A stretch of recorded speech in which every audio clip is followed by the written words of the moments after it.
예, 김승원 의원님 그리고 박지원 의원님 또 토론하실 분 계십니까? 예, 그러면 손솔 의원님, 김승원 의원님, 박지원 의원님 이런 순서로 토론하도록 하겠습니다. 예. 네. 지금 비상계엄 3달 전, 네, 계엄 상황 시 대공수사권 행사 가능 여부 검토 국정원에서 했다 이야기가 되고 있는데요. 알고 계시나요? 윤건영 의원님께서 정보위원회 통해서 제기하고 계십니다. 제가 맡은 직무범위는 국정원의 인사, 예산, 조직 이런 부분을 하고 있고요. 각 국외 정보라든가 국내 정보. 기조실장님이 하시는 범위랑 다르다고 말하시는 거죠? 예, 직무범위가 아니어서. 네, 지금 국정원 관련된 거라서 말씀을 드리겠습니다.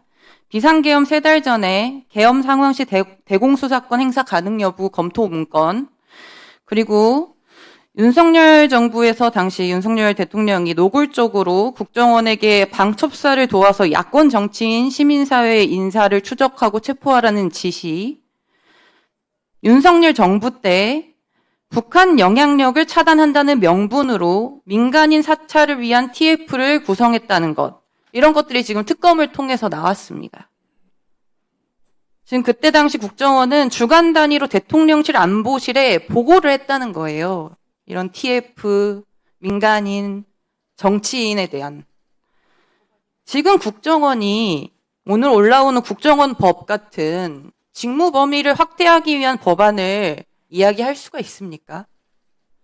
지금 내란에 어떻게 개입했는지, 국가가 불안정한 상황을 이용해서 대공수사권을 어떻게 다시 할 수 있을까, 이렇게 생각을 하고 있던 기관이 국정원인 거 아닙니까?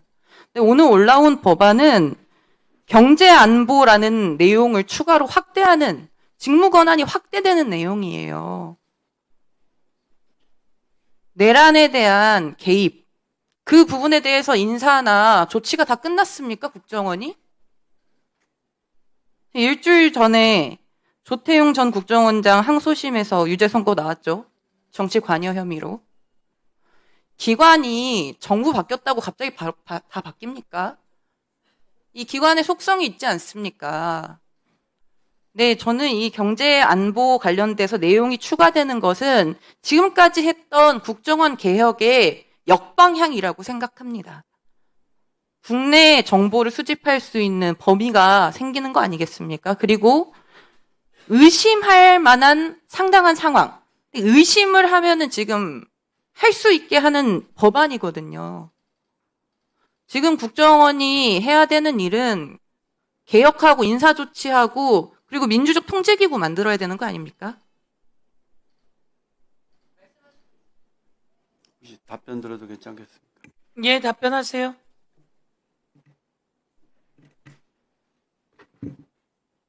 의원님께서 우려하신 내용에 대해서는 국정원 간부의 한 사람으로서 충분히 동의를 하고 있습니다. 국정원이 지난 세월 동안 지내온 숱한 과오들이나 잘못들 때문에 지금도 여러 국민들로부터 불신을 받고 있다는 사실 또한 잘 알고 있습니다. 그래서 저희 대통령님 당선되시고 나서 저희 원에 있는 지도부는 그런 부분을 해소하기 위해서 최대한 노력을 했습니다. 그리고 여러 가지 인사조치도 하고 했습니다. 그리고 지금 현재 특검에서 지적된 문제들은 이미 특별감찰도 실시하고 있습니다. 이 부분에 대한 우려는 충분히 이해를 합니다. 다만 저도 한때는 민변이라든가 시민단체 활동하면서 이런 부분에 대해서 강한 소리를 내긴 적도 있습니다.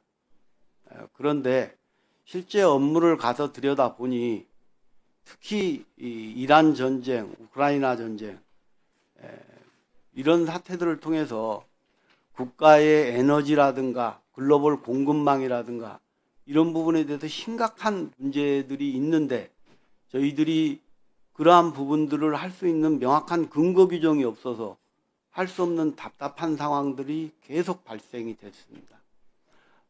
그리고 사이버 안보도 마찬가지입니다.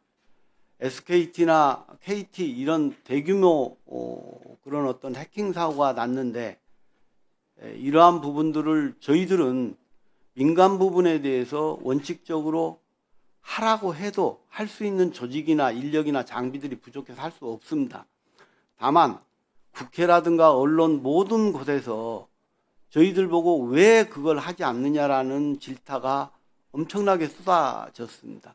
그리고 저희들이 그러한 부분에 사이버 분야에 있어서는 그래도 대한민국 최고의 권력 어떤 경험치와 기술과 노하우들이 축적되어 있기 때문에 저희들이 빨리 도와서 이 부분 원인 규명을 하고 대응 조치를 하고 그런 부분을 하고자 했으나 결국 할 수가 없었던 부분이 있었습니다. 아무튼 그런 절박한 국가의 국익을 위한 필요성 때문에 이렇게 하게 됐다는 것을 널리 양해해 주시면 감사드리겠습니다. 이상입니다. 예, 수고하셨습니다. 우선 또 계시기 때문에요. 김승원 의원님 하시고 박지원 의원님 하시고 김민전 의원님까지 하시고 예, 그렇게 하고 의결하도록 하겠습니다. 그리고 그때 잠시 김승원 의원님 토론해 주십시오. 네, 그 실장님 지적대로 필요성은 저도 공감하는 바가 있지만 역시 뭐 시민사회 단체라든가 또 국정원의 과거 그런 잘못 때문에 여러 가지 우려가 큰 것도 사실입니다. 그런 우려를 불식시키기 위해서 지금 굉장히 노력을 많이 하신 것 같고 또 정보위에서 국민의힘 의원님과 우리 민주당 의원님이 같이 낸 법안이 통합 대안으로 올라온 것 같아요. 맞습니까? 예, 그렇습니다. 예, 그럼 아무튼 정부에서 이거 우려를 좀 불식시키기 위해서 해당 조문에 대해서 어떠한 합의점에 이르렀는지 또 그 우려를 갖다가 좀 완화하기 위한 대안은 무엇인지 좀 설명을 해주시겠습니까? 예.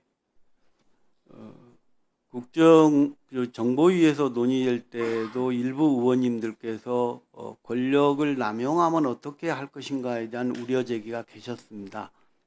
그래서 그러한 권력 남용의 여지가 있는 부분들을 어떻게 통제할 것인지에 관해서 대통령령으로 저희들이 좀 만들 수 있냐라고 의원님들께서 말씀을 하셨고 저는 100% 그 부분에 대해서 동의를 했습니다. 예, 지금 이제 경제안보라고 하는 단어를 쓰셨는데 예. 그리고 괄호를 열고 거기에 구체적으로 열거한 그 단어들과 내용은 지금 개별법에서 국정원이 할 수 있는 일들을 갖다가 모아놓은 것이라고 하는데 맞습니까? 예, 맞습니다. 예, 그런데 이제 그것도 그냥 법에만 두면 국정원이 자의로 남용할 수가 있으니 대통령령으로 정해서 국무회 의결을 거쳐서 신중하게 더 제한을 하겠다. 지금 이런 취지라는 것이죠. 예, 그렇습니다.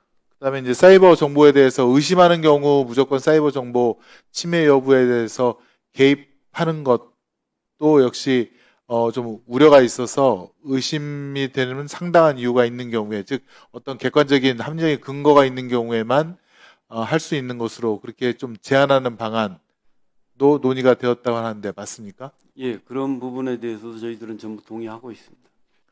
지금 제가 이제 수원지방법원에서 근무할 때 그곳에 이제 삼성전자가 있으니까 중국이라든가 여러 해외에서 그 기술을 갖다가 빼내가려고 얼마나 노력을 하는지 관련된 재판도 많이 해봤습니다만은 확실히 이 국제사회에서는 전쟁은 전쟁인 것 같습니다.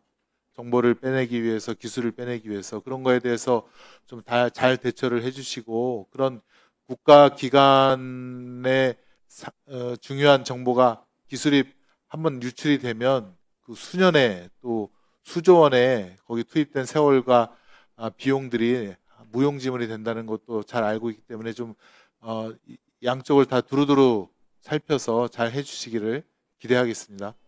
예, 명심하도록 하겠습니다. 예, 그러면 대통령령